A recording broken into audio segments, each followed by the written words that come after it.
Consciousness returned to me slowly, not like a sunrise, but like a drowning man breaking the surface of a swamp. The first thing I noticed was the smell. Stale wine, sweat, and the sickening sweetness of expensive perfume trying to mask the scent of failure. My head was pounding, a rhythmic thud against my skull that felt like a hammer hitting an anvil.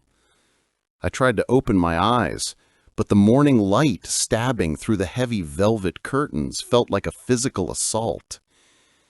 I tried to sit up, and immediately I knew something was wrong. This wasn't my body.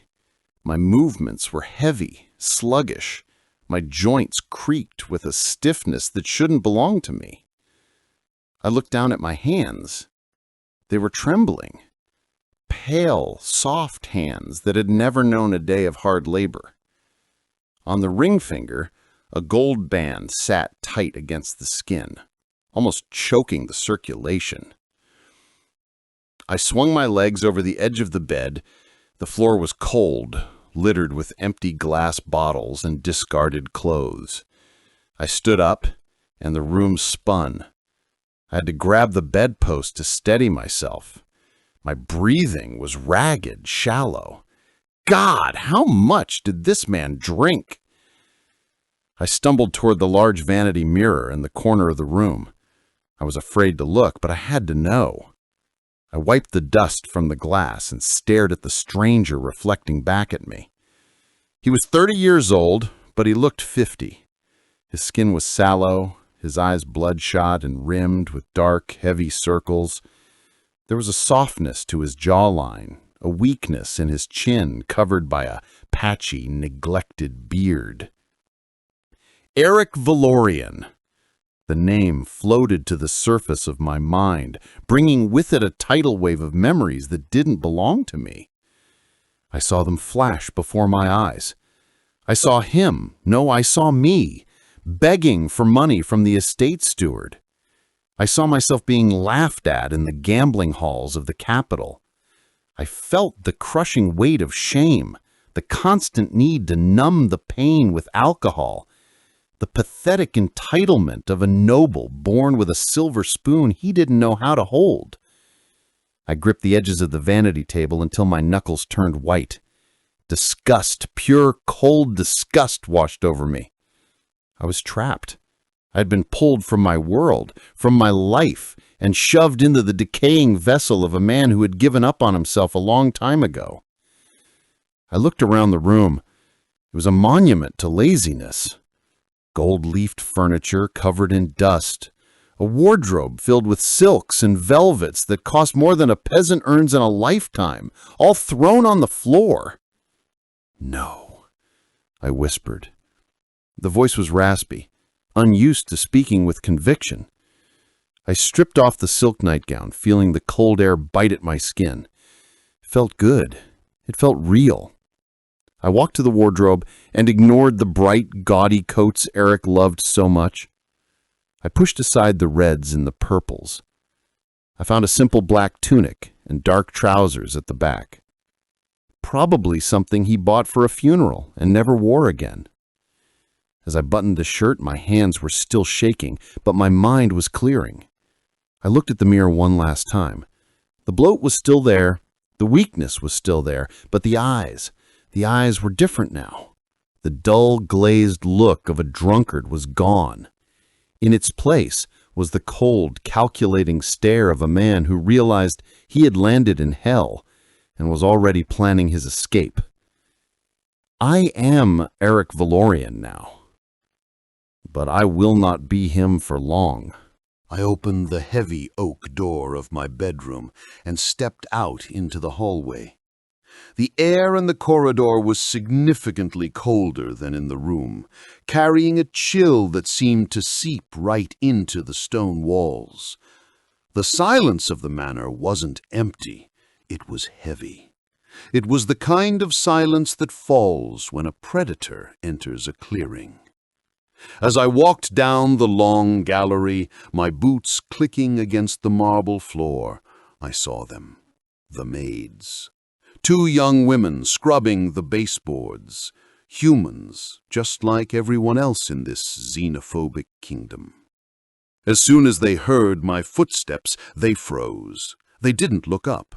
They didn't smile. They stood up stiffly, pressed their backs against the wall, and lowered their heads in a rigid, terrified bow. I slowed my pace. In my old world, I would have said good morning. I would have asked how they were. But the memories of this body stopped me. Aric used to throw things at them if they moved too loudly. He used to yell if the floor wasn't dry enough. To them, I am not a lord. I am a natural disaster they are trying to survive. I felt a knot of shame tighten in my stomach. I wanted to apologize, but I knew words would mean nothing to them. Not yet. I reached the top of the grand staircase. Waiting for me at the bottom was a figure that looked more like a statue than a man. Sebastian, the head butler. He was a tall, gaunt man in his 60s, with gray hair slicked back and a spine that looked like it was made of steel. He had served my father, the general. Now he was stuck babysitting the general's disappointment. I descended the stairs, feeling his eyes judging every step I took. He was holding a silver tray. On it sat a small crystal glass filled with a brownish liquid. "The Baron is finally awake," Sebastian said. His voice was devoid of any warmth. It was flat, professional, and dripping with hidden disdain. "It is 2 in the afternoon. I have prepared your morning remedy." I stopped in front of him. I could smell it from here. Strong brandy mixed with raw egg and herbs. The hair of the dog. The old Aric needed this just to stop his hands from shaking. The smell hit me, and I almost gagged. In my previous life, I never touched alcohol. I hated the loss of control, the clouding of the mind. To wake up and be offered this poison was an insult to everything I stood for. I looked at the glass, then up into his cold eyes. I saw him bracing himself, expecting me to snatch the drink and demand more. "Take it away," I said softly. Sebastian blinked. It was a micro-expression, gone in an instant, but I saw it. "Sir, you usually require it to steady your nerves." I said, "Take it away, Sebastian." I repeated, my voice firmer this time, but calm. "I do not drink, not any more." I watched the confusion ripple across his face. He didn't move. I continued, "Bring me a pitcher of clear water and coffee, black, bitter. I need to wash the taste of this house out of my mouth." I didn't look back, but I could feel him staring at me. For 10 years, he had watched a drunkard destroy his family's legacy. Today, the drunkard refused the bottle. It wasn't enough to earn his respect, I knew that, but it was enough to make him question what he was seeing, and that was a start. I entered the Baron's private study. It was a room that smelled of old paper and neglect. Dust motes danced in the shafts of light cutting through the gloom. I walked over to the heavy mahogany desk, intending to sit, but something stopped me dead in my tracks. Above the fireplace, dominating the room, was a painting. It was a masterpiece, likely worth more than the entire contents of the manor. But it wasn't the technique that captivated me. It was the subject. Ilara. Even in oil and canvas, her presence was overwhelming. She had silver hair that cascaded like moonlight, and eyes of a deep, piercing violet, the mark of high-tier mana aptitude. She was beautiful, yes, but it was a cold beauty. The artist had captured the sadness behind her gaze, the posture of a woman who carried the weight of the world on her shoulders. My wife. A fresh wave of memories hit me, sharper than before. I saw two old men standing on a muddy battlefield, hands clasped over a map, my grandfather and hers, a blood oath sworn in the heat of war. The Valorian and Everhart lines shall be one. They thought they were securing a legacy. Instead, they built a prison. Ilara didn't marry me for love. She didn't marry me for money. She has plenty of her own. She married me because she is a woman of honor. She respected her grandfather's dying wish. And how did the old Aric repay that loyalty? He drank her wine, spent her gold, and humiliated her name in every tavern in the city. I looked down at the desk. Sebastian had placed a letter there. It bore the wax seal of the Everhart family, a silver falcon. I broke the seal. My hands were steady now.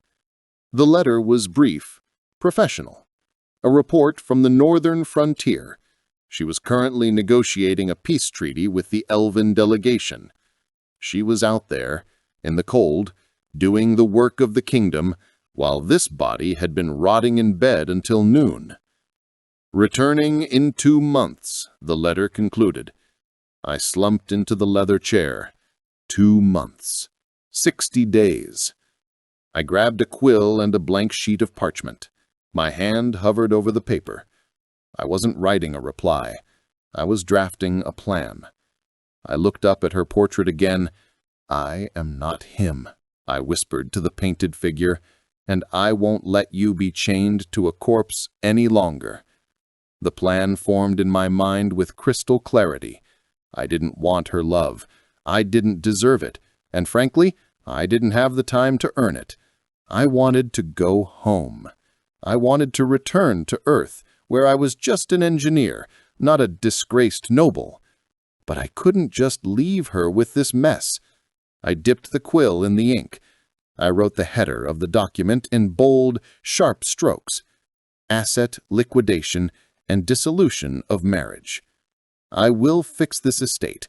I will gather every copper coin, every title deed, every secret this family owns. And when she returns, I will hand it all to her. I will give her the divorce she is too honorable to ask for. I will set her free.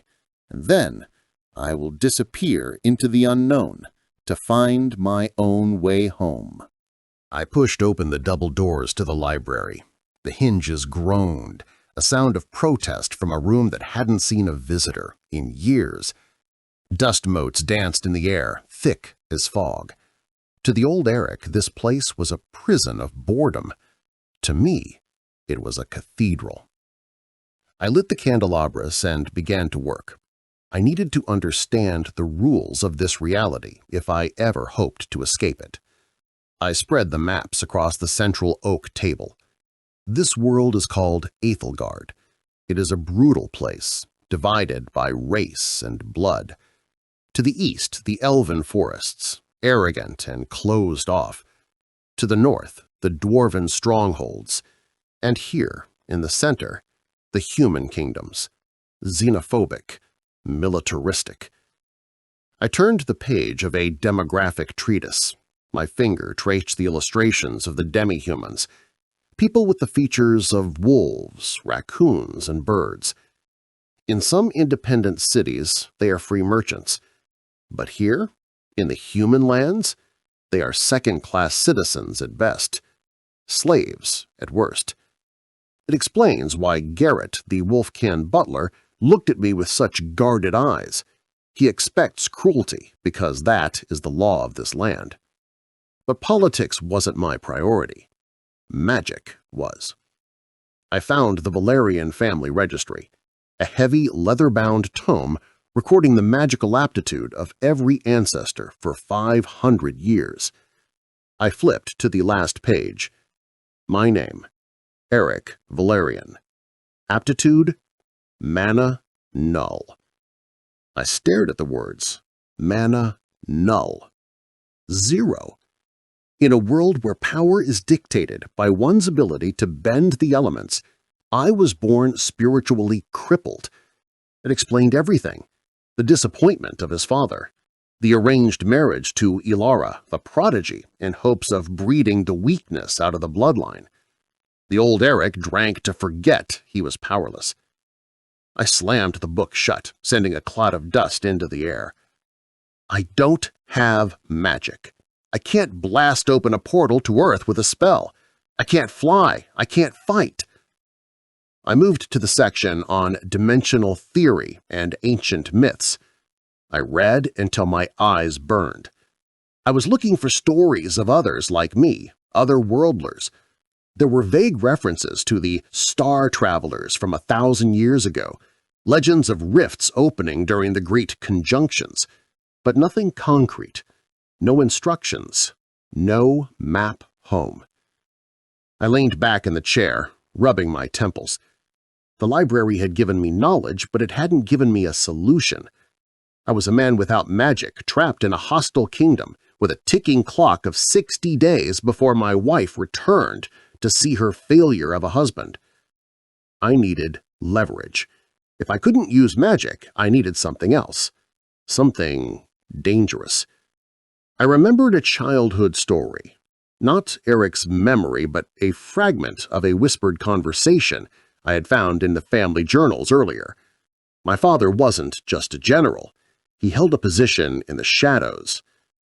I looked at the far wall of the library behind the geography section. There was no magic in me, but there was logic. And if this house was built by spies, then the answers wouldn't be in a book. They would be hidden behind the walls. I returned to my father's private study, my heart pounding against my ribs, not from exertion, but from anticipation. I had found a reference in the family genealogy, a footnote that everyone else had ignored. My father wasn't just a general, he was the keeper of whispers. I stood before the massive oak bookshelf behind his desk. To the naked eye, it was just a collection of boring military histories. But to an engineer's eye, the wear patterns on the floor were wrong. The weight distribution was off. I reached for a thick black volume on the third shelf, The Principles of Siege Warfare. I didn't pull it. I pushed it in, then slid it to the right. Click. The sound was mechanical, heavy, and satisfying. It wasn't magic. It was gears in counterweights. A section of the bookshelf groaned and swung inward, revealing a stone staircase descending into darkness. A draft of cold, stale air hit my face, carrying the scent of ink and secrets. I took a candelabra from the desk and stepped into the abyss. The staircase wound down deep beneath the manor foundation. At the bottom, there was no gold, no piles of jewels. Instead, there were rows of iron filing cabinets and shelves stacked high with leather dossiers. I walked to the nearest shelf and pulled a file at random. It was marked with the seal of the high priest.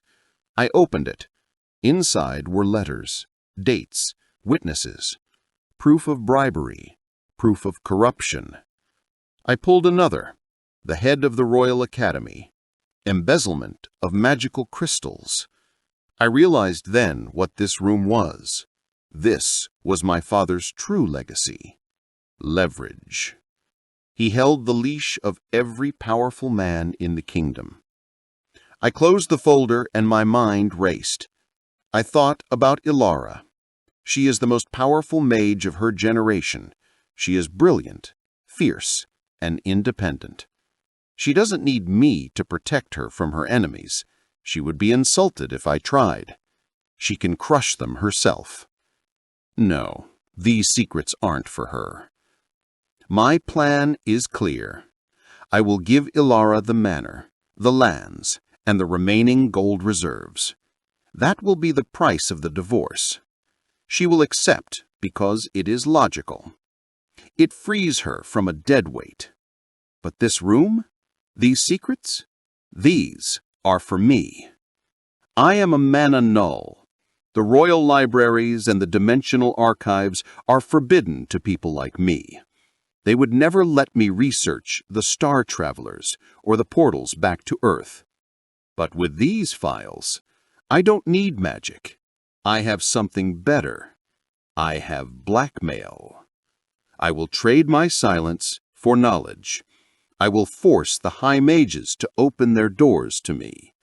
I will force the king's scholars to show me the way home. I picked up the candelabra and turned back to the stairs, a new fire burning in my eyes. Ilara will get her freedom and her fortune, and I will get my ticket out of this world. The architect has arrived. The morning sun hit the Valorian manor, revealing cracks in the stone that the shadows had hidden the night before. I sat in the dining hall, drinking black coffee, reviewing the ledgers. The situation was worse than I thought. The estate was bleeding money, but it was fixable. Mathematically, I could save it. My focus was shattered by the sound of heavy carriage wheels grinding against the gravel outside. Then came the shouting, the unmistakable sound of arrogant men imposing their will on those who cannot fight back. The double doors of the dining hall swung open. It wasn't an invasion. It was worse. It was a debt collector. Sebastian walked in. For the first time, the old butler didn't look stern. He looked defeated. He held a silver tray, but his hands were shaking slightly. "Sir," Sebastian said, his voice low as if he were announcing a death. "Viscount Garman is here. He has brought his personal guards. He says time is up." Garman.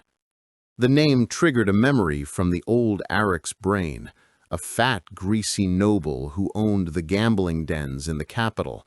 He was one of the friends who had encouraged Aric to drink, to bet, to lose.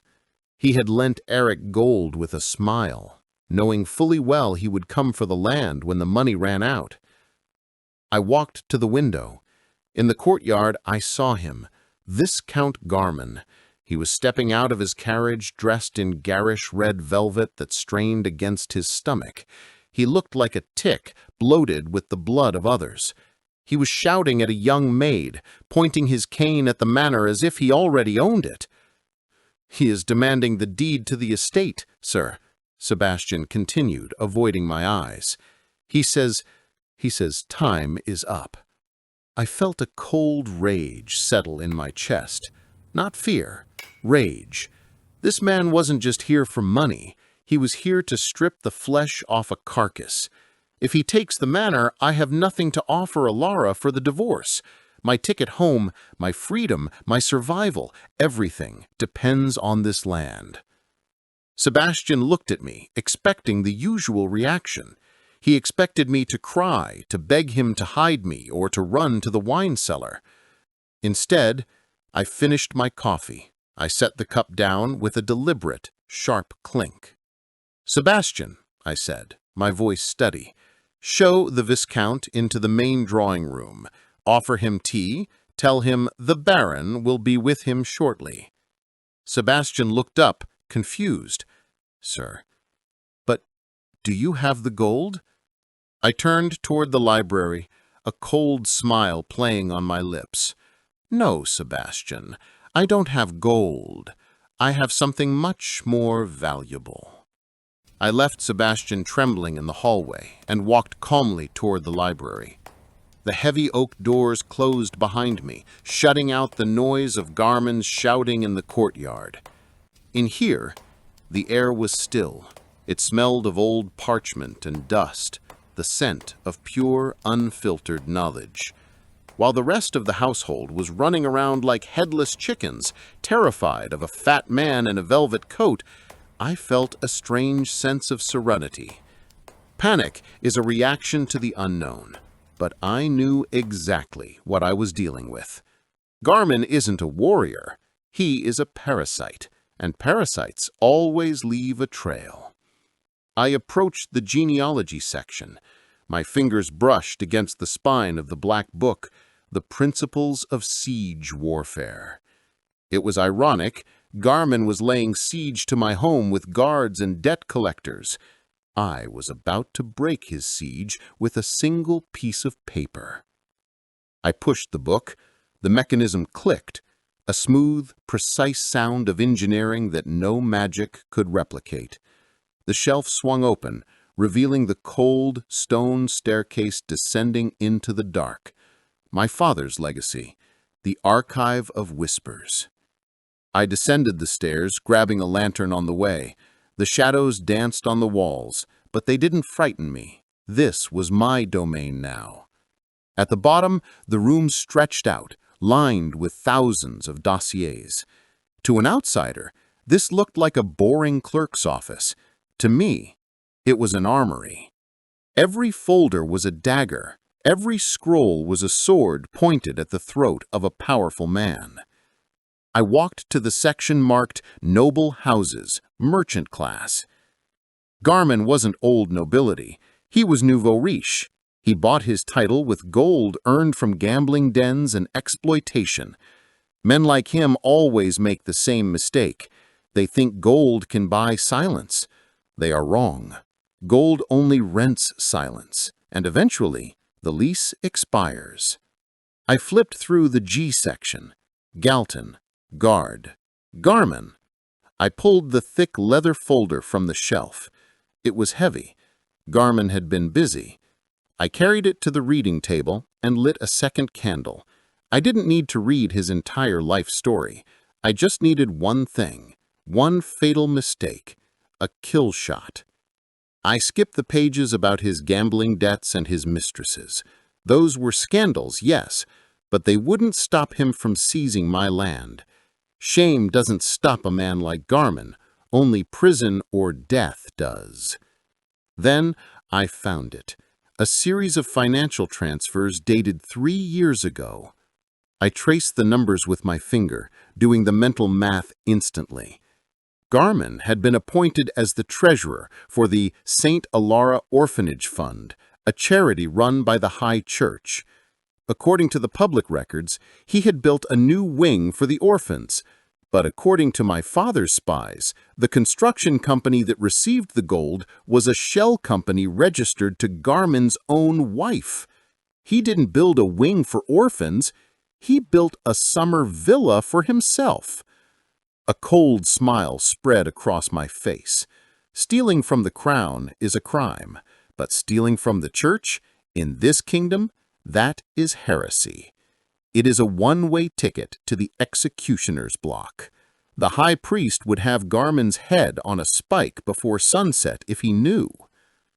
Garmin came here today thinking he was the hunter. He thought he was cornering a weak, alcoholic prey. He has no idea that he just walked into the den of a monster. I took the incriminating document, a copy of the bank transfer with his signature, and folded it neatly. I didn't need a sword. I didn't need a fireball. I placed the paper inside a crisp white envelope.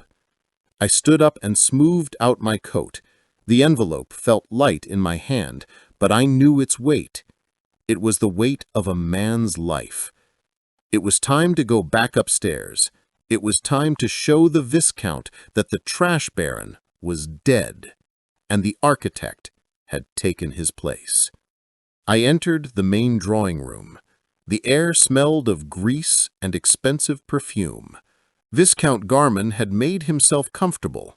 He was sprawled on my grandfather's velvet sofa, his muddy boots resting on the coffee table. He was eating a tray of pastries that Sebastian had been forced to serve him, crumbs falling onto his red tunic. When he saw me, he didn't stand up. He didn't bow. He just laughed, a wet, wheezing sound. "Well, well," Garmin sneered, wiping his mouth with the back of his hand. "The trash baron finally crawls out of his hole. I was betting with my guards that you were already halfway to the border." He picked up a document from the table and waved it in the air. "The deed to the land, Valorian. Sign it, or I take the house, the horses, and your servants. I hear the mines are looking for cheap labor. Sebastian stood in the corner, his face pale, waiting for me to beg. I walked calmly to the chair opposite Garmin and sat down. I crossed my legs and smoothed the fabric of my trousers. I didn't look at the deed. I looked him straight in the eyes. "Viscount," I said, my voice conversational, as if we were discussing the weather, "I believe there has been a misunderstanding regarding my debt." Garmin's face turned red. "Misunderstanding? You owe me 50,000 gold coins. There is no misunderstanding, you drunk fool." I reached into my jacket pocket. Garmin flinched, perhaps thinking I had a knife, but I only pulled out a simple white envelope. I placed it gently on the table, between us. "I am not talking about my debt, Garmin," I said softly. "I am talking about yours." He frowned, confused. "What are you babbling about?" "The St. Alara Orphanage Fund," I whispered. The room went dead silent. The color drained from Garmin's face as fast as if he had been slapped. His mouth opened, but no sound came out. 3 years ago," I continued, leaning forward slightly, "you were entrusted with the holy funds to build a new dormitory for the children. But you didn't build it, did you? You built that beautiful summer villa on the coast instead, using a shell company registered to your wife." Garmin began to tremble, not with anger this time, but with pure, primal fear. Stealing from the crown gets you prison. Stealing from the church in this kingdom gets you a public execution. I have the bank transfer records inside this envelope. I tapped the white paper with my finger. And I have a letter already written to the high priest. If this envelope leaves this room, your head will be on a spike before dinner." Garmin stared at the envelope as if it were a venomous snake. Sweat began to pour down his forehead, ruining his makeup. The arrogance was gone. The predator had become the prey. What do you want?" he stammered, his voice cracking. "First," I said, "you will sign a document stating that the Valorian debt is paid in full, including interest." He nodded frantically. "Done. Yes, done." "Second," I added, standing up, "you broke my door, you muddied my floor, and you frightened my staff. I think a donation of 10,000 gold coins to the Valorian estate would be appropriate for the distress caused. Don't you agree?" It was extortion, pure and simple, and he had no choice. Garmin signed the papers with a shaking hand. He threw a bag of gold on the table, money he likely had on him to bribe someone else, and ran. He actually ran out of the room, shouting for his carriage, desperate to escape the monster he thought was a fool. I watched through the window as his carriage tore away, dust rising in the air. I turned to Sebastian. The old butler was staring at me. He looked at the cancelled debt on the table, then at the bag of gold, and then at me. Slowly, deliberately, Sebastian bowed. It wasn't the stiff bow of a servant doing his job. It was a deep bow, a bow of respect. "What are your orders, my lord?" he asked. "Clean this room, Sebastian," I said, walking towards the door, "and pay the staff. We have work to do." The next 3 days were spent in a frenzy of administrative defense. With Garmin gone and the staff paid, the immediate bleeding of the estate had stopped, but a tourniquet is not a cure. I sat in my study, looking at the map of the capital spread out before me. To win a war, you need more than just a fortress. You need to know the battlefield, and my battlefield was out there, in the streets of Ethelgard. I couldn't walk out the front door as Baron Valorian. My reputation was still poison. In the eyes of the public, I was still the drunkard, the fool who married a genius mage. If I went to the markets wearing my noble crest, I would be swindled by merchants or mocked by my peers. I would be a target. No, I needed to see the city as it truly was, naked and unfiltered. I needed to see it from the ground level. I opened the wardrobe. I pushed aside the silks and the velvets, the uniform of the predator class. I reached for something else, a heavy, rough-spun wool coat in a dull brown. High collar, practical buttons. I found a pair of simple wire-rimmed reading glasses in my father's desk. I stood before the mirror. I tied my black hair back with a simple leather cord. I put on the glasses. The transformation was subtle, but effective. The arrogance of the noble was gone. In his place stood a scholar, perhaps a university researcher or a merchant's clerk. I was no longer a lord. I was invisible. "Sebastian," I called out as I descended the stairs. The butler appeared instantly. He looked different now. He stood taller. His eyes held a spark of purpose that hadn't been there a week ago. "Prepare the unmarked carriage, the black one. No crests, no flags, and tell the driver to wear plain clothes." Sebastian hesitated for a fraction of a second. "You intend to go to the lower district, sir? Alone? It is unstable these days. The tension between the races is high." "I know," I replied, checking the hidden pockets of my coat where I had stashed a bag of gold coins. "That is exactly why I need to go. Danger is just data you haven't analyzed yet, Sebastian. I need to understand the variables of this city before I can manipulate them. Shall I send a guard detail in plain clothes to shadow you?" "No," I said firmly. "Guards attract attention. Fear attracts attention. I will be just another face in the crowd." I stepped out into the cool morning air. The carriage ride took me away from the silence of the noble district. Through the window, I watched the world transform. The white marble mansions and manicured gardens gave way to timber, brick, and stone. The streets became narrower, the architecture more chaotic. This was Aethelgard's capital, a sprawling beast of a city. From my books, I knew the theory of this place. I knew the population statistics, the trade routes, the tax laws. But seeing it was different. An engineer can read a blueprint, but only a builder knows the weight of the stone. I saw the segregation written into the very architecture.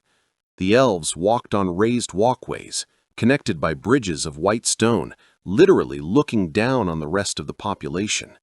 They were surrounded by magical bodyguards, their clothes glowing with faint enchantments. They looked at the humans below, not with hate, but with the indifference one might feel for an ant. Below them, the humans dominated the main streets. Merchants, soldiers, craftsmen. It was loud, aggressive, and vibrant. And then, pushed to the edges, were the others. The dwarves carrying crates 3 times their size, ignored by everyone. The beastkin huddled in the shadows of the alleyways. We approached the checkpoint between the upper and lower districts. The carriage slowed to a crawl. Through the glass, I witnessed the reality of this world's law. A group of city guards, humans in polished steel armor, had stopped a merchant cart. The merchant was a foxkin, an older male with graying fur on his ears. He wasn't blocking the road. He wasn't breaking any law. One of the guards laughed and kicked the wheel of the cart. It wasn't an accident. It was a calculated strike to the weakest point of the axle. The wood snapped, the cart tipped. Apples and manna fruits rolled into the mud. The guard didn't help. He stepped on a fruit, crushing it under his metal boot, smiling as the merchant scrambled on his knees to salvage his livelihood. The crowd walked past, averting their eyes. It wasn't cruelty for the sake of cruelty. It was a demonstration of power, a reminder of who owns the streets. I felt a surge of adrenaline in my chest, a reflex from my old life on Earth where justice was an ideal we pretended to uphold. My hand twitched towards the door handle. I wanted to step out. I wanted to use my status, my voice, to stop it. But I stopped myself. Logic over emotion, I told myself. Always. If I step out now, I reveal myself. I become Baron Valorian again. I save one merchant, but I lose my anonymity. I lose my strategic advantage. I am not strong enough to change the system yet. If I fight the current now, I will drown. I forced my hand to let go of the handle. I watched the merchant cry in the mud, and I burned that image in my mind. I filed it away in my memory, not as a tragedy, but as ammunition. This kingdom is rotten. The structural integrity of this society is failing, and when a structure is weak, it is easy to topple. I signaled the driver to stop at the edge of the market district, a few blocks away from the incident. "Wait here," I told him through the hatch. "If I am not back in 3 hours, return to the manor and tell Sebastian to open the red file." I stepped out onto the cobblestones. The smell hit me instantly. A complex chemical mix of exotic spices, unwashed bodies, ozone from mana crystals, and roasting meat. The noise was deafening. This was where the real economy flowed. This was where the illegal and the legal blurred together. I adjusted my glasses and pulled my collar up. I checked the list in my pocket. I wasn't here for food or clothes. I was here for components. I was looking for things that no mage would ever buy because no mage would understand their value. I took a deep breath of the dirty city air. The architect was in the field, and it was time to go shopping. I merged into the crowd. For the first time in this new life, I was not surrounded by stone walls and silence. I was surrounded by the chaotic, beating heart of the city. To the average noble, this crowd would look like a dirty, unwashed mass of peasantry. But to me, it looked like a flow of data. I moved with the current of people, keeping my head down, adjusting my pace to match the rhythm of the street. My disguise was holding. No one looked twice at the scholar in the brown coat. I was irrelevant to them, and that anonymity was intoxicating. I walked past stalls selling low-grade mana shards, the fuel of this world. I saw the prices. Exorbitant. The mages controlled the supply, artificially inflating the cost to keep the common folk dependent. It was basic economics, weaponized to maintain a class divide. If you can't afford fuel, you can't heat your home. You can't power your tools. You can't rise. But the economic disparity was just the surface. As I ventured deeper into the lower city, the true ugliness of Aethelgard revealed itself. I stopped near a construction site. A new temple was being erected for the glory of the High Church. Massive blocks of granite were being lifted into place. But there were no cranes, there were no pulleys, and there were no human workers. Instead, there were ogres and heavy-set beastkin. They were chained together in teams of 10, hauling stone blocks that would crush a human flat. Their muscles strained, their skin raw where the iron collars rubbed against their necks. Standing over them was a single human overseer with a mana whip, ready to punish any sign of fatigue.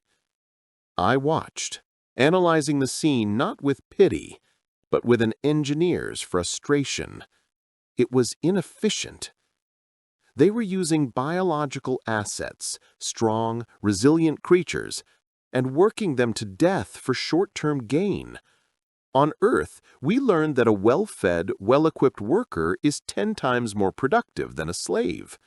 But here, this kingdom ran on the logic of fear, not efficiency. They wasted potential because they were too arrogant to see these creatures as anything other than tools. I continued walking, my jaw set tight. I passed a group of elves visiting the market from the upper district. They walked in a bubble of silence, the crowd parting before them like water. I overheard their conversation. They weren't speaking of philosophy or art. They were complaining about the smell of the animals around them. The racism here wasn't just a social habit, it was structural. It was the load-bearing wall of their entire society. Humans and elves at the top, the races with high mana aptitude. Dwarves in the middle, tolerated for their craftsmanship but socially isolated.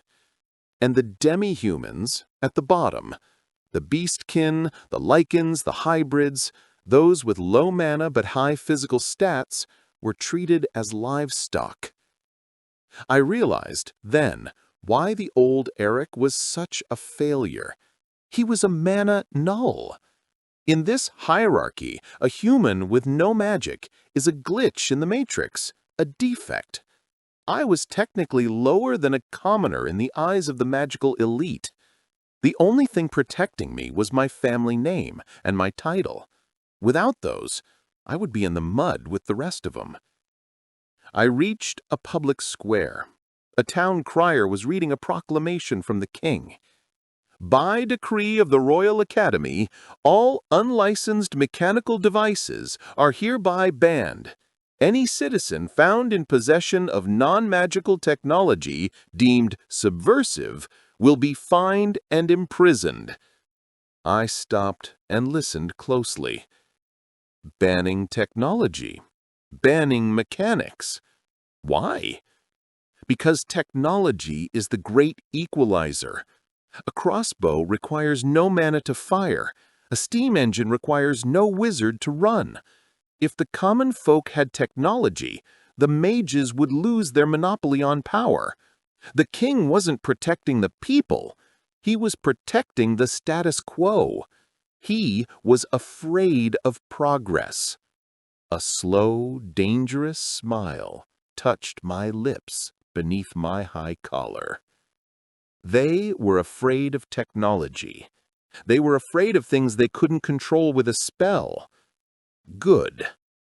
That meant they had a blind spot, a massive, gaping structural weakness in their defenses.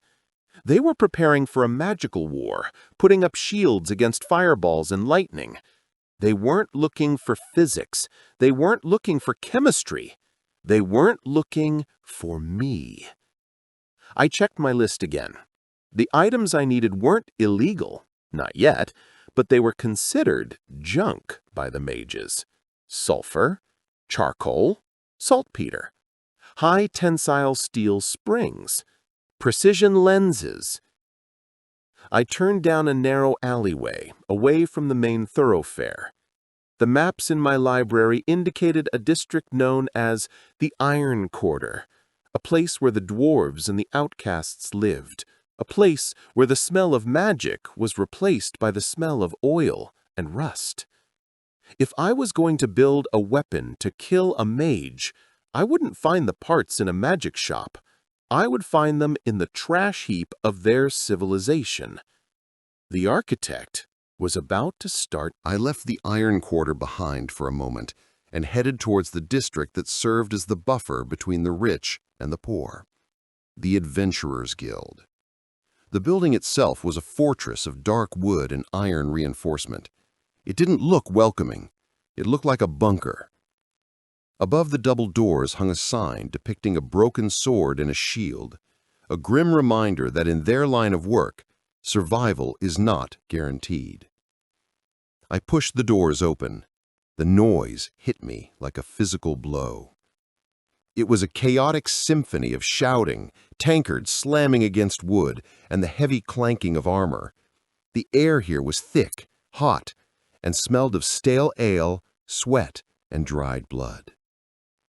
I moved to a dark corner, ordering a simple water from a serving girl who looked like she could break my arm if I didn't tip well. I sat down and did what I do best. I observed. The clientele was a mix of desperate souls and adrenaline junkies. I saw teams of young mages, arrogant in their clean robes, laughing about burning a goblin village. I saw scarred veterans, missing eyes or fingers, drinking in silence, trying to drown the memories of what lived in the dark. I focused my attention on a group of mercenaries at the next table. They were arguing over a map. "You can't take a steel wolf with a standard blade, you idiot!" one of them shouted, slamming a dagger onto the table. He was a grizzled warrior with a magical prosthetic arm. "Their fur is reinforced with mana. A normal sword just bounces off. You need an enchanter to strip the barrier first. I leaned in slightly, absorbing the information. Mana barriers. So that was the catch. The monsters in this world weren't just biological animals. They were evolved to survive in a mana-rich environment. They had natural force fields. That explained why non-mages were useless in combat. Without magic to break the shield, you couldn't hurt the beast. I took a sip of water, my mind racing. If I tried to fight a monster with a sword, I would die. I have no mana. I cannot enchant a blade. I cannot cast a barrier break spell. But physics doesn't care about magic. A barrier is just energy, and energy can be overwhelmed if the kinetic impact is concentrated enough on a single point.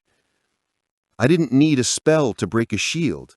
I needed velocity, high-velocity impact. I looked at the massive quest board on the far wall. It was plastered with notices: Wanted, Wyvern, Bounty, Bandit Leader. But my eyes scanned for something specific. I wasn't looking for money. I was looking for anomalies. Then I saw it, a black notice, pinned at the very bottom, almost covered by other papers. Warning: dimensional instability detected in the Western Ruins. High concentration of void energy. Do not approach. Royal Mages investigating. Dimensional instability. Void energy. My heart skipped a beat. This was it. The star travelers my grandfather wrote about. If there was a way back to Earth, it would be found in those anomalies. I memorized the location. The Western Ruins. But the notice also said Royal Mages investigating. That was a problem. If I went there now, unarmed and powerless, I would either be killed by the void monsters or arrested by the mages. I needed to be ready. I needed to be able to kill things that magic struggled to kill. And I needed to do it before Ilara returned. I stood up, leaving a gold coin on the table, too much for water, but enough for the serving girl to forget she ever saw a scholar in a brown coat. I had the target, the Western Ruins. I had the obstacle, mana barriers. Now I needed the solution. I walked out of the guild, back into the noise of the street. My path was clear now. I didn't need a blacksmith. I needed an engineer. I needed someone who understood that sometimes a gear is stronger than a spell. I turned my collar up against the wind and headed straight to the Iron Quarter, to the workshop of the one race that hated mages as much as I did. It was time to meet the dwarves. To reach the Iron Quarter, the map led me through a district that didn't appear on the official tourist guides. The locals called it Shadow Lane. The noise of the guild faded behind me, replaced by a heavy, oppressive silence. Here, deals were made in whispers. The air was colder, smelling of rust and damp fur. I walked past stalls selling poisons, unauthorized potions, and stolen heirlooms. But those were just the appetizers. The main attraction was further down, the slave market. In Aethelgard, slavery of lesser races wasn't just legal, it was a cornerstone of the economy. I stopped at the edge of the square, adjusting my glasses to hide the disgust in my eyes. Rows of iron cages lined the street. Inside them were not animals, but people. Demi-humans. I saw a wolfkin warrior, his spirit broken, chained to a post. I saw a catkin mother, holding her child, hissing at anyone who came too close. A merchant approached me. He was a human, dressed in fine silks, but with dirt under his fingernails.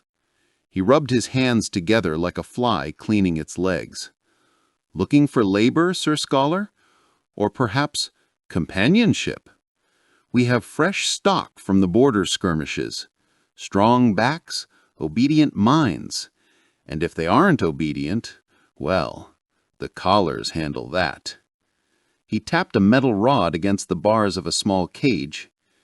Inside, a young raccoon-kin girl flinched. She looked starving. Her eyes were dull, dead. She had accepted her fate. I felt a wave of nausea. On Earth, I was an engineer. I built bridges to connect people. Here, they built cages to sell them. My hand drifted to the bag of gold in my coat. I could buy her. I had enough money. I could buy her freedom right now. I could be the hero. Ideally, I would burn this entire market to the ground. No. The voice of logic cut through my emotion like a scalpel. Think, Aric. Analyze. If I buy her, what then? I bring her to a manor that is barely standing? I have no magic to remove her slave collar. Only a licensed mage can do that. If I free her here, she will be recaptured in an hour. If I take her with me, I become a target. I am undercover. A scholar buying a slave is normal. A scholar freeing a slave is a radical. I looked at the girl one last time. For a second, our eyes met. I didn't see hope in hers. I saw nothing. I unclenched my fist, releasing the gold coins inside my pocket. "Not today," I said to the merchant, my voice flat and cold. "I am looking for tools, not pets." The merchant shrugged and moved on to the next customer. I turned away and walked. I walked faster than before. I felt dirty. I felt complicit. This is what weakness feels like, knowing what is right, but lacking the power to enforce it. I saved that feeling. I bottled that rage and put it next to the image of Garmin. I cannot save them today, I told myself, the rhythm of my boots hitting the cobblestones. I cannot save them with gold. I cannot save them with kindness. To change this system, I don't need to be a savior. I need to be a conqueror. I reached the end of Shadow Lane. Ahead of me, the smoke of the iron quarter rose into the sky. The sound of hammers ringing on steel filled the air. I was done with emotions. I was done with pity. Pity doesn't break chains. Weapons do. It was time to find the dwarf. Before committing to the iron quarter, I had to be sure. Absolutely sure. I stepped out of the shadows and entered the commercial district. Here, the shops were clean. They were built of polished stone and glass, displaying their wares like jewels. I stopped in front of a shop named the Azure Spark, Enchantments and Defense. Through the window, I saw swords that glowed with an internal blue light, staffs that hummed with energy. It looked impressive. It looked powerful. I pushed the door open. A bell chimed. Not a mechanical bell, but a magical tone that vibrated in the air. The shopkeeper was a young man in pristine robes. He looked up from a ledger, scanning me with bored eyes. My brown scholar's coat told him I wasn't rich, but I wasn't a beggar either. "Standard defense wands are on the left," he said, not bothering to stand up. "Mana crystals are in the back. Don't touch the high-grade artifacts unless you intend to buy." I walked to the counter. I am not looking for a wand. I am looking for a blade. Something autonomous. The shopkeeper raised an eyebrow. "Autonomous? You mean self-powered? That's expensive, scholar." He reached under the counter and pulled out a short sword. It was beautiful. The steel was etched with glowing runes. "Standard issue City Guard Gladius, reinforced with a kinetic amplifier. Even a child can cut through stone with this. Give it a try." He placed it on the velvet counter. I reached out and grasped the hilt. In this world, when a mage touches an enchanted object, the circuit completes. The mana flows from the body into the weapon, activating the runes. It should hum. It should glow brighter. It should feel lighter.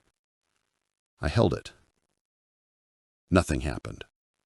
The runes didn't flare. The blade remained heavy, cold, and lifeless steel. It was just a sharp piece of metal. I squeezed the handle, trying to force something, anything out of my core. But there was nothing. It was like trying to start a fire in a vacuum. The shopkeeper frowned. He leaned over the counter, looking at the sword, then at me. His expression shifted from boredom to confusion, and finally, to pity. "Ah," he said, pulling the sword back. "I see. The mechanism isn't broken." He looked at me with a sneer. "You are a null, a void-born." He wiped the handle of the sword with a rag, as if my touch had contaminated it. "This is a shop for mages, sir. We sell tools for those who have the capacity to use them.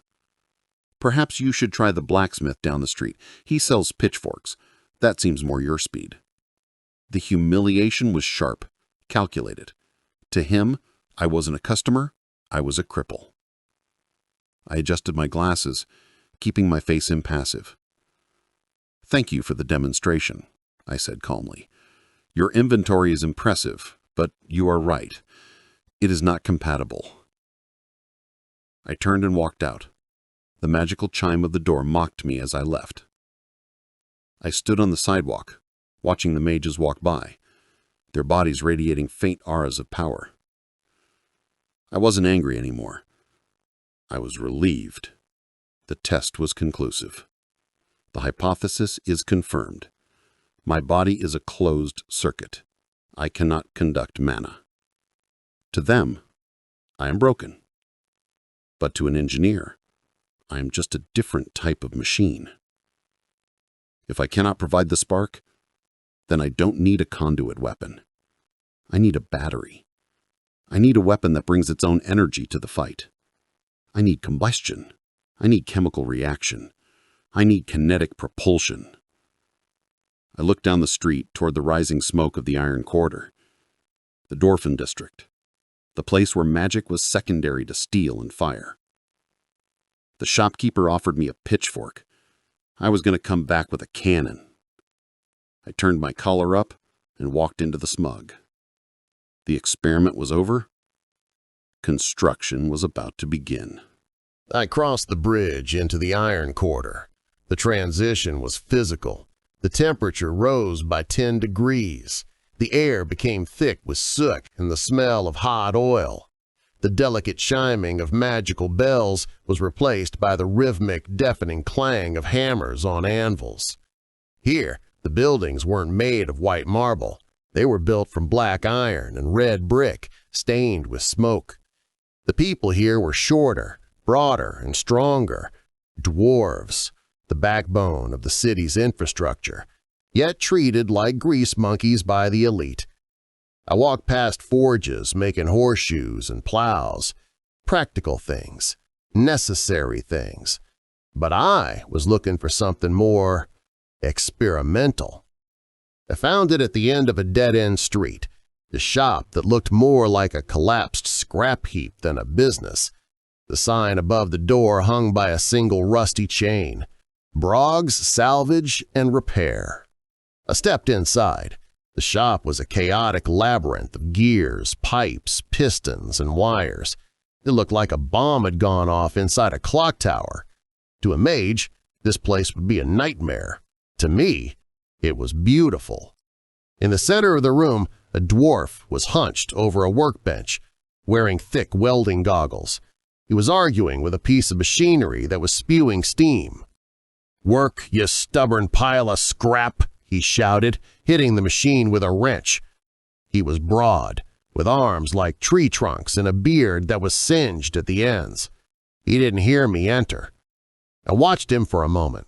He was trying to pressurize a steam valve, but the seal kept blowing. "The pressure ratio is off," I said, my voice cutting through the noise. "You're trying to force a 3-to-1 compression without a reduction gear. It will explode before it spins." The dwarf froze. He slowly turned around, lifting his goggles onto his forehead. He had sharp, suspicious eyes rimmed with grease. "And who might you be?" he growled. "Another academy student coming to laugh at the monkey work?" "I am a customer," I replied, stepping forward. "And I know that if you don't adjust that valve in the next 10 seconds, we are both going to be boiled alive." The dwarf grunted.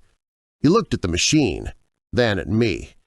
He grabbed a smaller wrench and tweaked the valve. The hissing stopped. The machine hummed into a steady, rhythmic spin. He wiped his hands on a filthy rag and leaned against the bench. "Not bad for a human. Most of your kind think magic solves everything. You actually know how torque works." "Magic is convenient," I said, looking around the shop, "but mechanics are reliable. Magic fades, steel persists." The dwarf grinned, revealing a gold tooth. "I like you. Name's Brog. Welcome to the only shop in the city where mana is a dirty word." He hopped down from his stool. "So, customer, you didn't come here to fix my steam engine. You're looking for something the fancy shops uptown won't sell you." "I am looking for a delivery system," I said carefully. "I need to launch a projectile. Small, high velocity, kinetic impact." Brog scratched his beard. "Crossbow, I have plenty." "Faster," I said. "Compact, handheld.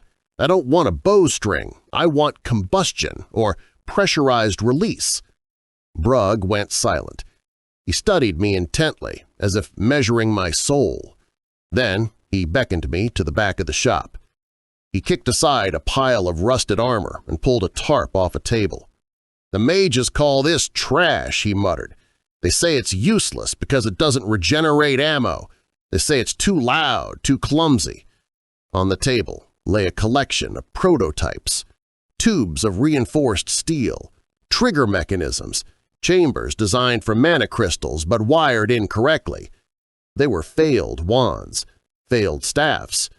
But to my eyes, they weren't failures. They were stripped-down, raw components. I saw a barrel. I saw a firing pin. I saw the potential for a weapon that this world had never seen before. I picked up a heavy steel tube. It was cold and greasy. "This one," I said, feeling the weight. "The chamber is reinforced?" "Dwarven steel," Brog nodded proudly. "It could tame a dragon's sneeze." "Perfect." I looked at Brog. "I don't just want to buy this, Brog. I want to modify it, and I need your hands to do it. Are you interested in proving the Academy wrong?" Brog's eyes lit up with a maniacal gleam. It was the look of an engineer who had finally found someone crazy enough to fund his bad ideas. "Lad," he said, grabbing a hammer, "you had me at proving the Academy wrong. Lock the door. We have work to do." For the next 4 hours, the outside world ceased to exist. It was just me, Brog, and a table covered in blueprints. I drew diagrams on parchment using charcoal. Brog looked at them, grunting, scratching his head, and then nodding with widening eyes. To a mage, my drawings would look like gibberish. To a dwarf, they looked like a revolution. "The problem with your standard wands," I explained, pointing to the failed prototypes, "is that they rely on the user. The mage acts as the battery. If the mage is weak, the spell is weak. If the mage is empty, like me, the weapon is a stick." Brog nodded, chewing on an unlit cigar. "Aye, that's the bottleneck, the conduit." "Exactly," I said. "So we remove the conduit. We treat the mana crystal not as a focus point, but as a fuel cell, a cartridge." I picked up a small blue mana crystal. "This crystal is unstable energy. If a mage whispers to it, it glows. But what happens if you hit it hard?" Brog grinned wickedly. "It destabilizes. It explodes." "Precisely," I said. "Controlled explosion. Combustion. We don't need a spell to release the energy. We need a hammer." We got to work. Brog worked the forge, reshaping the barrel of the device. I worked on the mechanism. I designed a simple, spring-loaded firing pin. It was primitive technology from my world, the same mechanism used in early flintlock pistols, but adapted for this reality. Instead of striking flint against steel to make a spark, the hammer would strike a needle into the core of the mana crystal. The logic was simple. Load the crystal, pull the trigger. The pin shatters the crystal's casing. The energy releases instantly inside the reinforced chamber. The force is channeled out of the barrel as a beam of pure, concentrated kinetic force. It wasn't magic. It was ballistics. The sun was beginning to set when Brog finally clamped the last screw. He held the weapon up to the light. It didn't look like the elegant, gold filigreed wands of the High Elves. It was ugly. It was made of blackened steel and dark oak. It was heavy, blocky, and smelled of oil. It looked brutal. "It ain't pretty," Brog chuckled, weighing it in his hand. "The Academy would call it an abomination." "Good," I said. "Pretty doesn't kill monsters. Physics does." I gripped the handle. It fit my hand perfectly. For the first time in this world, I didn't feel powerless holding a weapon. I felt the weight of potential. "We need to test it," Brog said, wiping grease from his forehead. "But not here. If that thing fires, it'll wake up half the city guards." I nodded. "I know a place. Outside the city walls, the gray zone near the forest edge." I reached into my coat and pulled out the bag of gold. I placed a stack of coins on the workbench, triple what the parts were worth. Brog looked at the gold, then at me. "You're paying me for the prototype? We don't even know if it works. It might blow your hand off." "It will work," I said, with the confidence of an engineer who has checked his math 3 times. "And when it does, Brog, I'm going to need more, a lot more." I hid the weapon, my mana lock pistol, inside my heavy coat. "What do you call it?" Brog asked as I opened the door. I paused. In this world, they named swords things like Soul Eater or Lightbringer. "It's a tool," I said simply. "Let's call it the Equalizer." I stepped out into the twilight. The architect finally had his pen. Now it was time to write some tragedy. I signaled the carriage driver to stop near the tree line of the western woods. This was the gray zone, a stretch of land neither claimed by the city nor fully wild. It was where the desperate came to hunt and where the foolish came to die. "Stay here," I ordered the driver.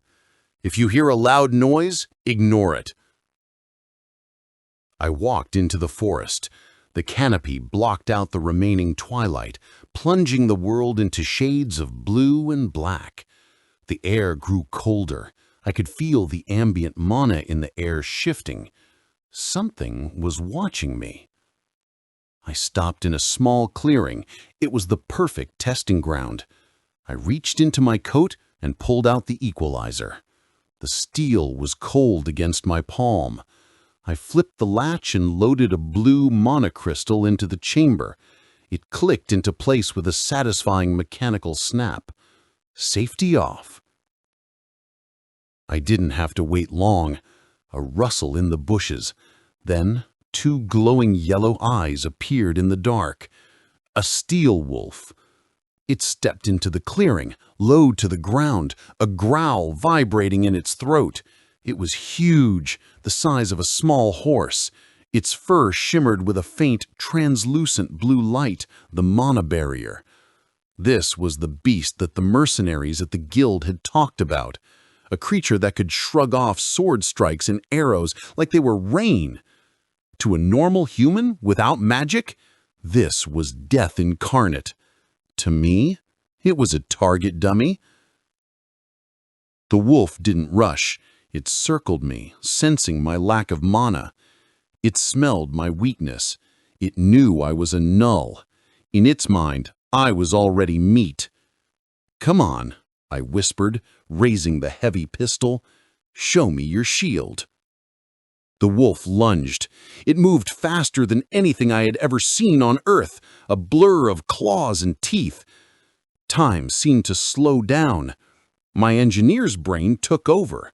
I didn't see a monster. I saw a vector. I calculated the trajectory. I calculated the speed. I stood my ground. I didn't try to dodge. I wasn't fast enough. I had one chance, one shot. I aimed for the center of mass, right between the shoulders where the shield would be thickest. The wolf was 5 meters away. 3 meters. 2. I pulled the trigger. Boom! The sound wasn't magical. It was a thunderclap of pure physics. The recoil kicked my arm back violently, nearly dislocating my shoulder. A beam of condensed blue light erupted from the barrel. It didn't fizzle or curve like a spell.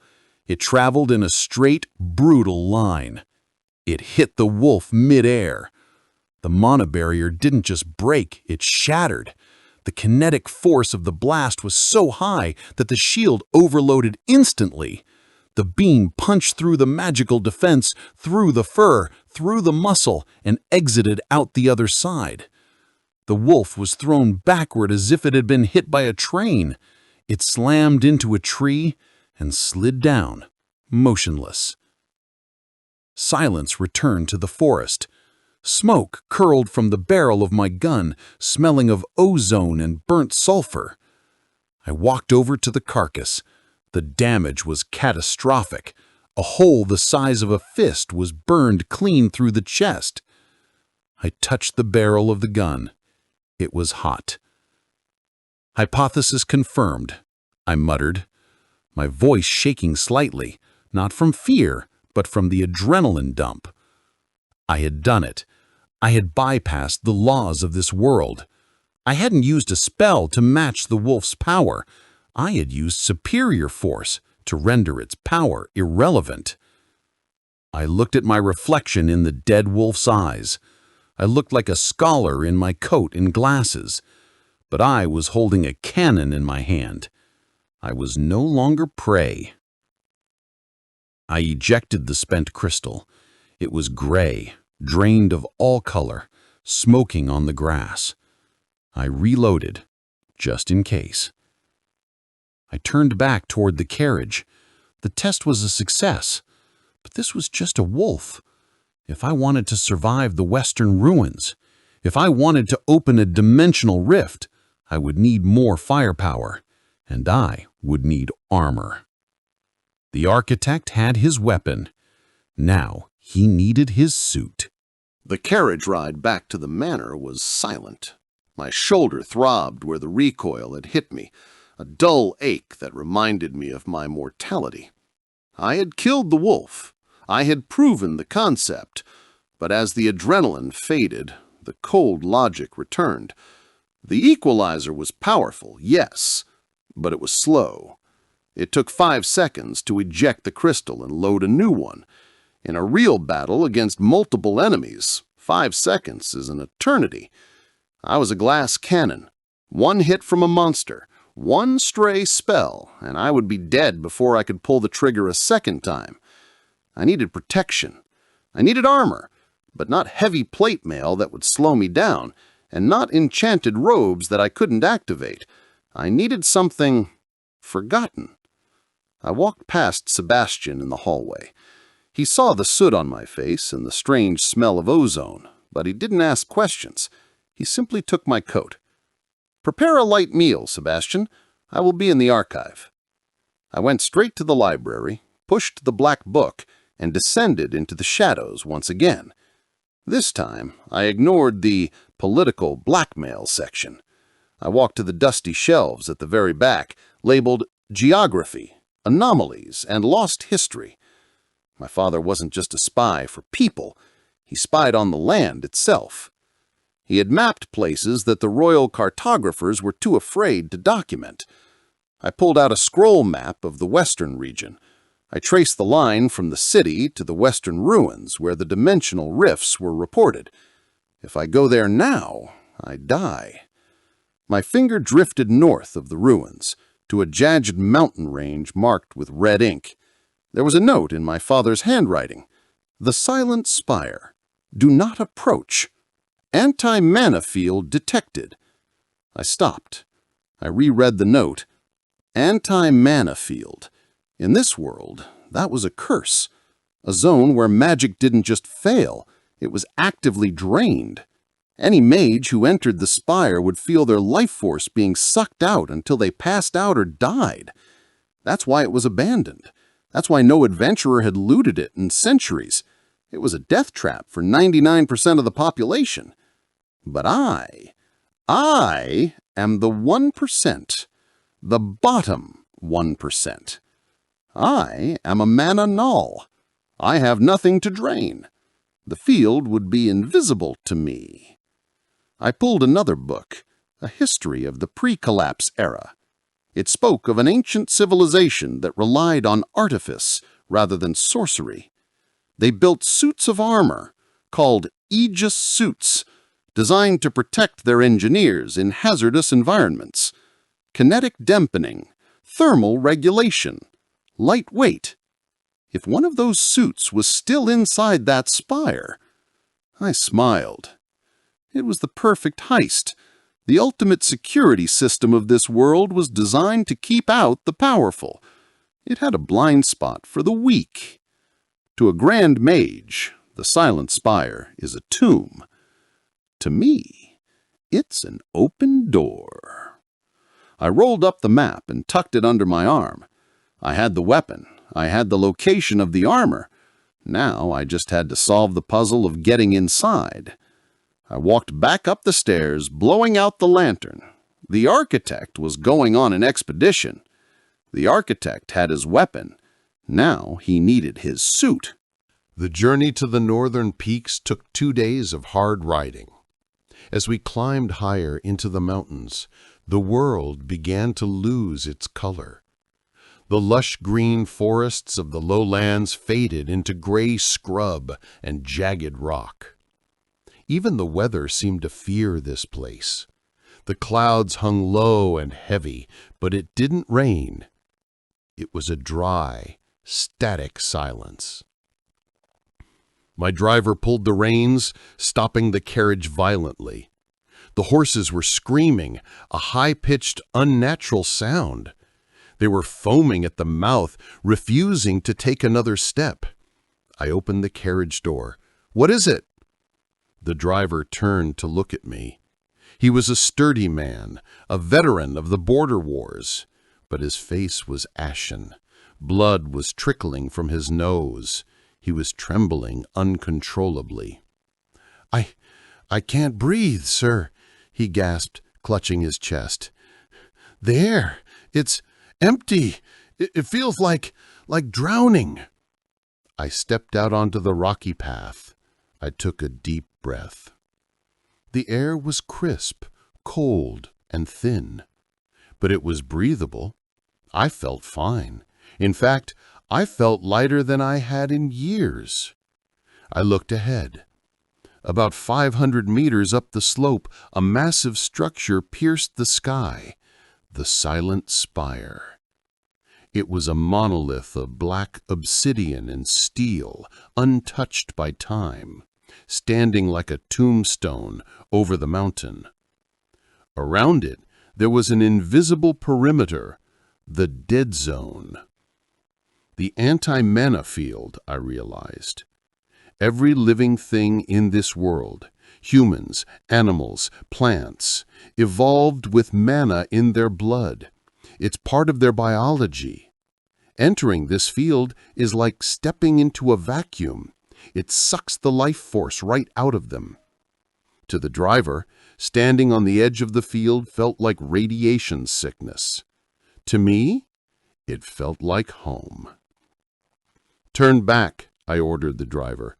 "Take the horses down to the tree line. Wait for me there. Do not come closer or you will die." He didn't argue. He turned the carriage around with desperate speed and fled down the mountain. I was alone. I adjusted my backpack. filled with tools, rations, and my equalizer, and began to walk. I crossed the invisible line. I expected a tingle, a shock, something, but there was nothing. Just the sound of my boots crunching on dead, gray grass. I walked past the skeletons of birds that had flown too close and dropped dead from the sky. I walked past the rusted armor of adventurers who had tried to force their way in centuries ago. They were powerful mages, probably, grand wizards who thought their spells could conquer anything. Now they were just bones in the dust. I looked at my hands. Steady, no pain. My lack of magic, the very thing that made me trash in society, was the only reason I was still standing. It was a supreme irony. I reached the base of the spire. Up close, the architecture was alien. It wasn't the flowing, organic style of the elves or the blocky stone of the dwarves. This was geometric, precise, industrial. It was built by a civilization that worshipped mathematics. The entrance was a massive blast door made of a dull gray metal. There were no keyholes, no magical runes to decipher, no riddles written in Elvish. There was just a heavy, circular locking mechanism with a series of gears and hydraulic pistons that had been frozen for 1,000 years. I put my hand on the cold metal. I felt the vibration of the dormant machinery inside. A mage would try to blast this door open. The field would absorb the spell and kill him. A warrior would try to smash it.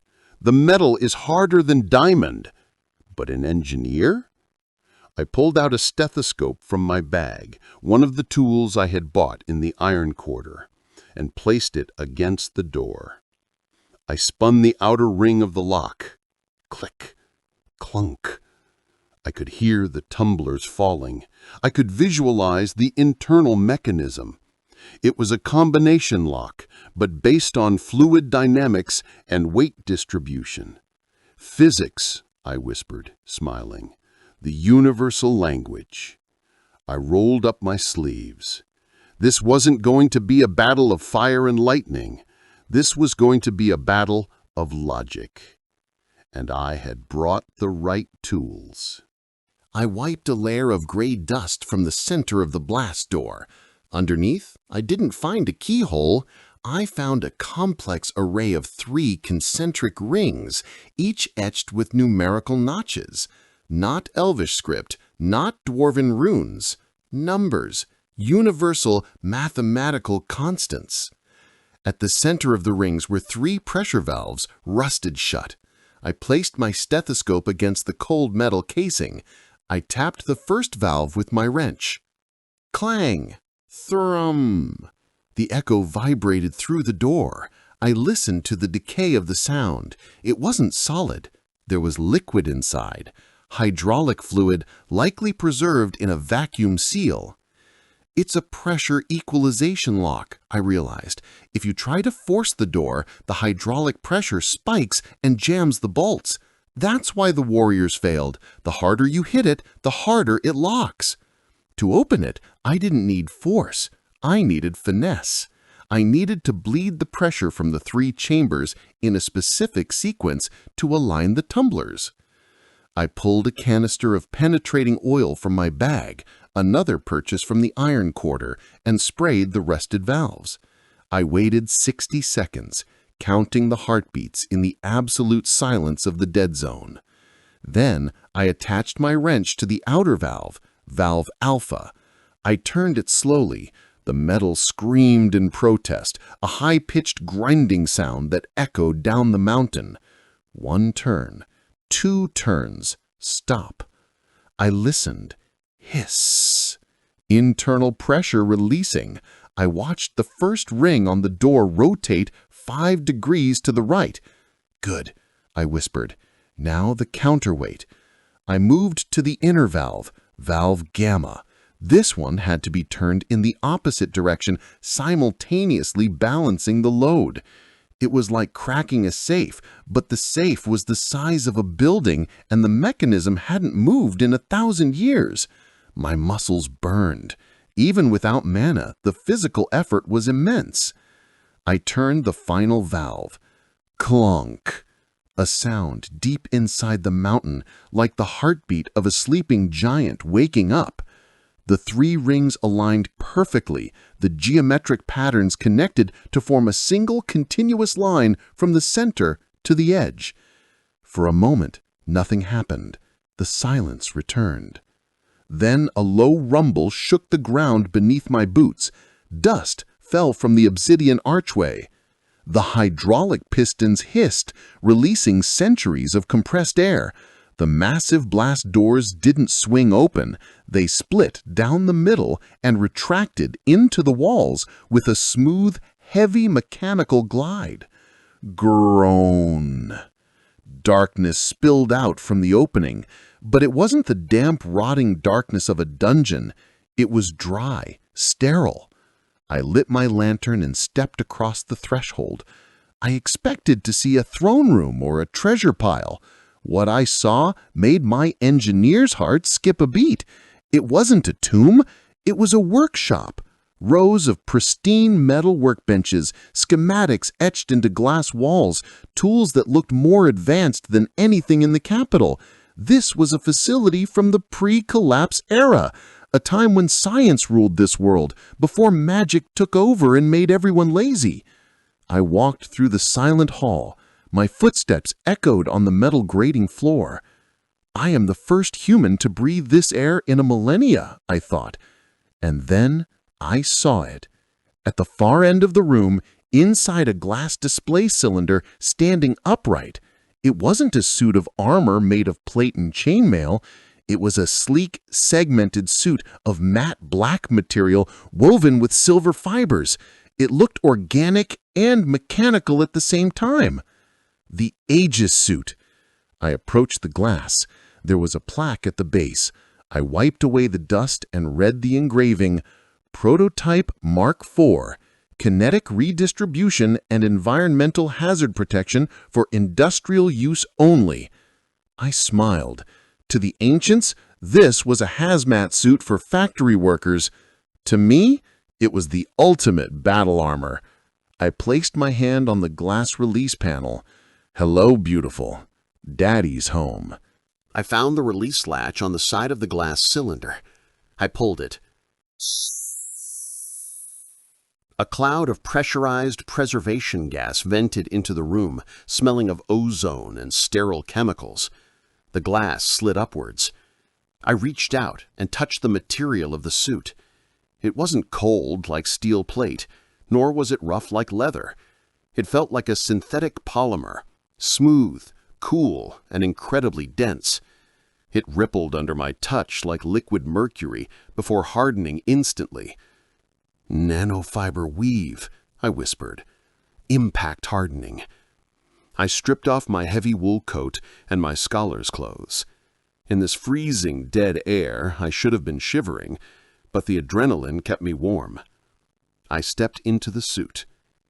It didn't require straps or buckles.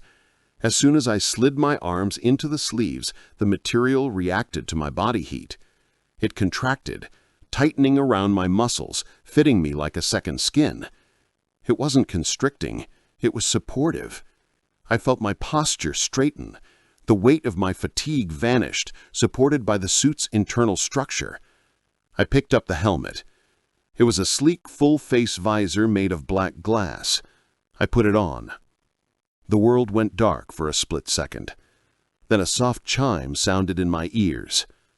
Psst. System online. Text scrolled across my vision. Not on a screen, but projected directly onto my retina. Battery, 12%. Emergency mode. Kinetic dampeners, active. Environmental seal, integrity, 100%. A heads-up display, I gasped. I looked around the room. The suit highlighted objects in my vision. The workbench was outlined in green, the stairs in yellow. It was analyzing the geometry of the world in real time. I looked at my hands. I clenched my fist. I felt a low hum of power running through the synthetic muscles of the gloves. I walked to one of the metal workbenches. It was made of solid industrial steel. "Let's test the dampeners," I said. I drew my fist back and punched the steel surface, hard. In a normal scenario, I would have broken every bone in my hand. But the moment my knuckles made contact, the black material flashed silver. Crunch. I didn't feel pain. I felt a dull thud, like punching a pillow. But the metal workbench, it had a dent the size of a melon. The suit had absorbed the kinetic energy of the impact, dispersed it through the weave, and amplified the output. I looked at the dent, then at my hand. I laughed.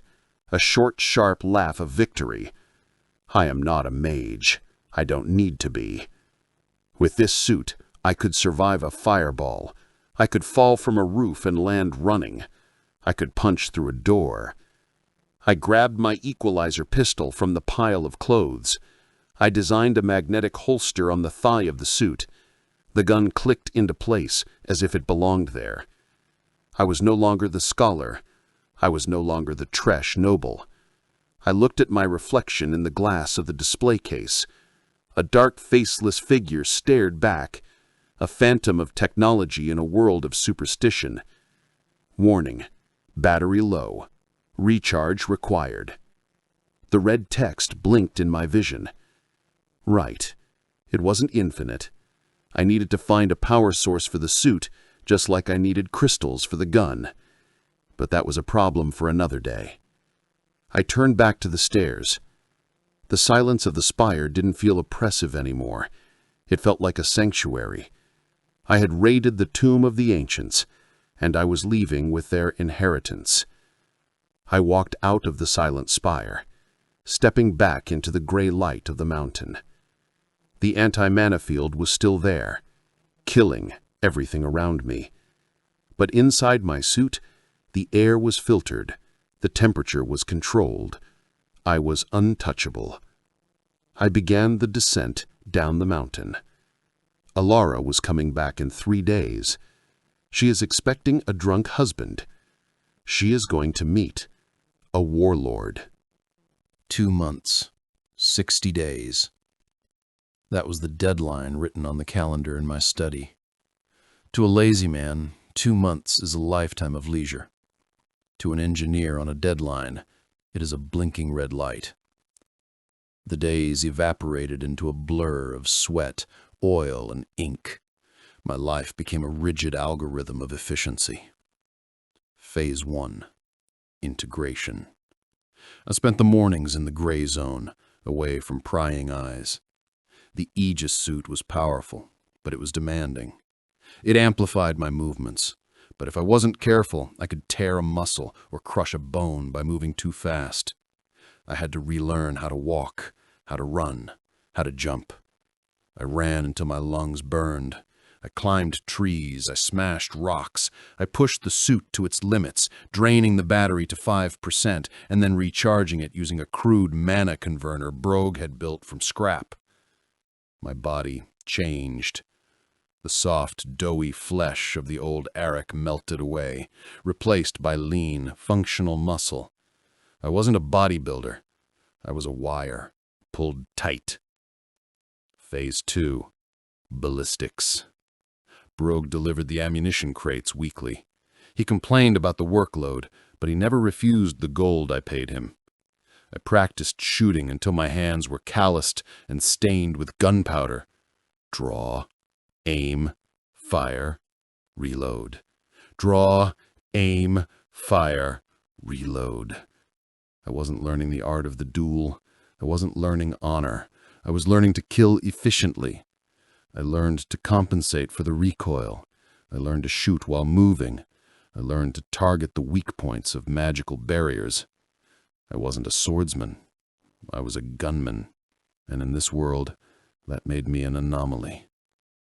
Phase 3. The architect.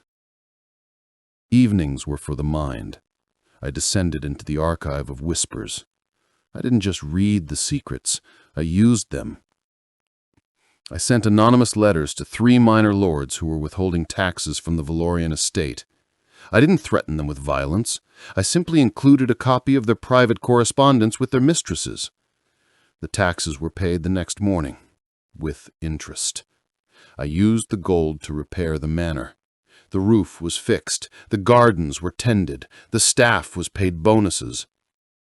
Sebastian watched me through it all. He didn't say much, but his silence had changed. It was no longer the silence of judgment. It was the silence of a soldier waiting for orders. He kept the secret of my training excursions. He kept the world away from me. Week by week, the trash baron died a little more. I looked in the mirror on the final night. The man staring back wasn't the hungover wreck I had woken up as. His hair was tied back, sharp and severe.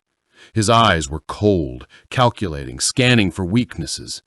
He stood straight, radiating a dangerous kind of calm. I checked the equalizer. Clean. Loaded. I checked the Aegis suit, hidden in the false bottom of my wardrobe. Battery, 100%. The calendar on the wall showed the date. The 60 days were up. The preparation phase was over. The variables were set. The trap was laid. I sat down at my desk and picked up the document I had written on the very first day, the dissolution of marriage. Beside it, I placed the deed to the restored estate and a bank book filled with the gold I had recovered. Everything was ready for her. I blew out the candle. Come home, Ilara. Let's end this. The morning of the 61st day broke with a sky the color of bruised iron. I stood on the balcony of my bedroom, fully dressed, not in a loose, comfortable clothes of a drunkard, but in a tailored black suit with silver threading. It was sharp, austere, the uniform of a man who means business. I wasn't wearing the Aegis suit. That remained hidden beneath the floorboards, charged and ready. I wasn't carrying the equalizer on my hip. Today, the battle wouldn't be fought with bullets. It would be fought with words, laws, and presence. A knock on the door. Precise.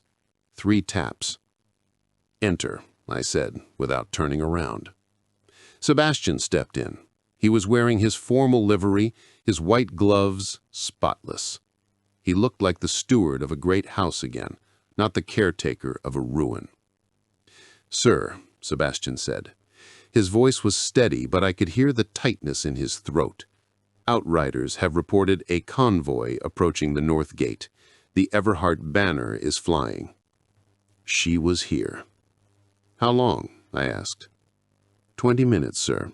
The staff is assembled in the courtyard. The house is ready." I turned to face him. "And you, Sebastian, are you ready?" The old man hesitated. He had seen the old Aric crumble in Ilara's presence 100 times. He remembered the shouting, the tears, the cold disdain in her eyes. He was afraid history would repeat itself. "She is formidable, my lord," Sebastian whispered. "Lady Ilara does not suffer fools, and she remembers you as—" "She remembers a ghost," I interrupted gently. "Let her come. Let her see." I walked past him, out into the hallway. My boots clicked rhythmically on the polished marble, a sound of confidence. I descended the grand staircase. The maids and servants were lined up in the foyer. They were nervous, straightening their aprons, whispering. When they saw me, they went silent. They bowed, not out of fear, but out of reliance. In 2 months I had given them stability. Now I had to defend it. I stepped out onto the main porch. The wind was picking up, whipping the leaves across the gravel driveway. In the distance, I saw it. A carriage of white wood and silver, pulled by 4 magical white horses. It was flanked by 6 battle mages on horseback, their staves glowing with latent power. The Everheart delegation, a parade of magical supremacy. It was intimidating. It was designed to be. It was a projection of power meant to remind the world that mages ruled and everyone else served. 2 months ago, I would have been trembling in my bed, a bottle of wine in my hand. Today, I checked my watch. "Right on time," I murmured. I stood at the top of the stairs, hands clasped behind my back, my posture perfect. I watched the carriage roll through the open iron gates. Inside that carriage sat the most powerful woman in the kingdom, my wife, the woman I intended to divorce. She thinks she is coming home to a tragedy. She has no idea she is about to walk into a revolution. I looked at Sebastian. "Open the doors," I commanded. "Let the lady in."